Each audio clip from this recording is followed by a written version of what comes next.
Oo, kaya nga mga bossing, alam ninyo nung ako'y nasa Hong Kong, mga boss, nung ako'y nasa Hong Kong, ang dami kong mga ako yung nag-represent kay Pastor Apollo Kibuloy doon eh. At kauna-unahan na tanong ng mga OFW kay Pastor Apollo, para kay Pastor Apollo Kibuloy, mga bossing. May mga nagtanong sa akin na mga OFW natin, mga bossing, ang nila is ang tagal-tagal na nila nag-abroad. Yung mga anak nila iniiwan nila sa bahay nila para lang sila ay mag-alaga ng ibang anak, para lang may pangpaaral. Alam nyo ang vision ni Pastor Apollo Kibuloy. Dumating tayo sa panahon na wala nang wala nang magtatrabaho na bilang isang katulong sa ibang bansa. Yung mga engineers natin dito na, competitive na dito, yung mga talents natin dito na, wala nang lalabas ng bansa para magpaalipin sa ibang lahi.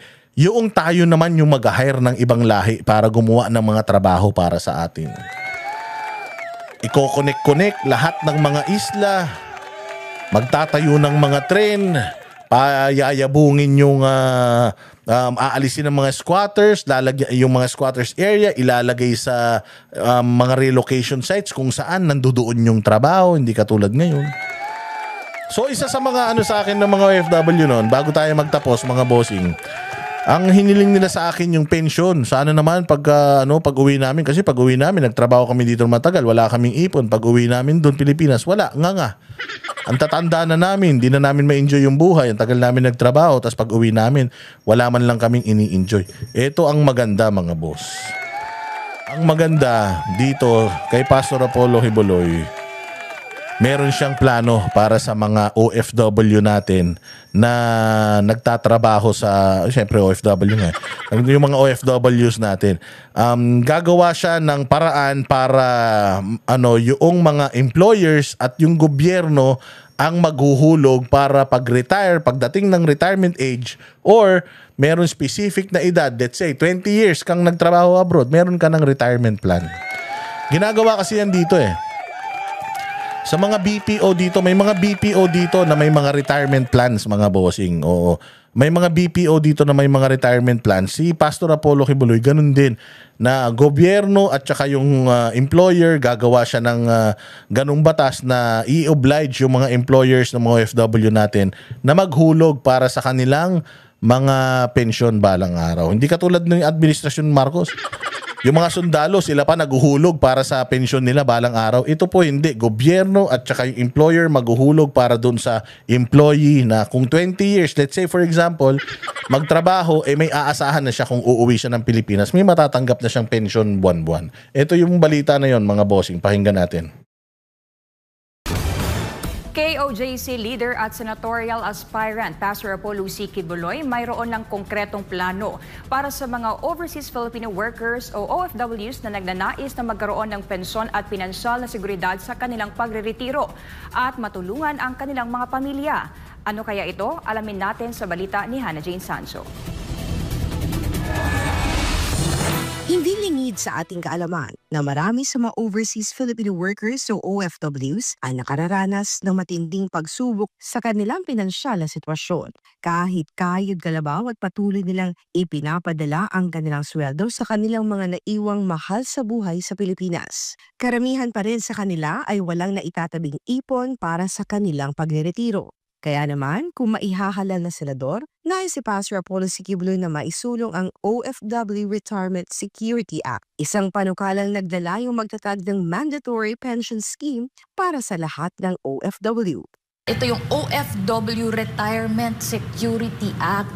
Magkakaroon ng mandatory pension scheme for all OFWs kung saan meron yung government at saka yung employer contributions. Sa ilalim ng planong ito, magkakaroon ng kontribusyon mula sa gobyerno at mga employer. Ang galing nun, palakpakan natin. So merong hulog, hindi maghihirap. Ako bilang OFW, I'll just work. Kasama na sa kontrata ko, imamandate na yung mga amo natin abroad na maghulog. Kasama na ito sa mga kontrata. Galing. Sino na ba nakaisip nito? Wala. Kasi iniisip nila, naku, pera ng gobyerno na naman yan. Imbis na nanakawin natin, mapupunta pa sa kanila. Yun ang masaklap sa Pilipinas eh. Marami tayong pera, pero inuuna nila yung nakaw kesa gumawa ng mga kapaki-pakinabang. Mga bagong bayani ito eh. Mantakin mo pag uwi nga. Pag uwi nga, wala silang mga makain, walang mga wala man lang silang inaasahan buwan-buwan dahil syempre karamihan dito sa mga to, di na rin naghuhulog ng mga SSS, kung ano-ano pa dahil nga nasa abroad sila and kulang pa yung sinusweldo nila para sa mga anak nila. At least, di ba, nagpakahirap ka ng mahabang panahon, pag uwi mo, meron kang aasahan. Yun ang pinakamaganda kasi nga bagong bayani eh. Fear ng OFWs. So magkakaroon ng talks between the DFA at saka yung kung saan kayo nagtatrabaho na ano ba dapat talaga yung mga social security agreements para kung pag-uwi ninyo dito sa bansa, siguro merong a certain period of time kung kailan kayo nagko-contribute, for example, for 10 years. So, pag naabot na yung minimum time, minimum period of time na nakapagbigay kayo, nakakontribute kayo doon sa pension scheme na yon. So, pag uwi ninyo, meron na kayong tinatawag na mandatory na pension. Bukod Di ba mandatory na pension? Ano pa? sa pagiging mandatoryo, may mga tax incentives din na isinusulong sa planong ito.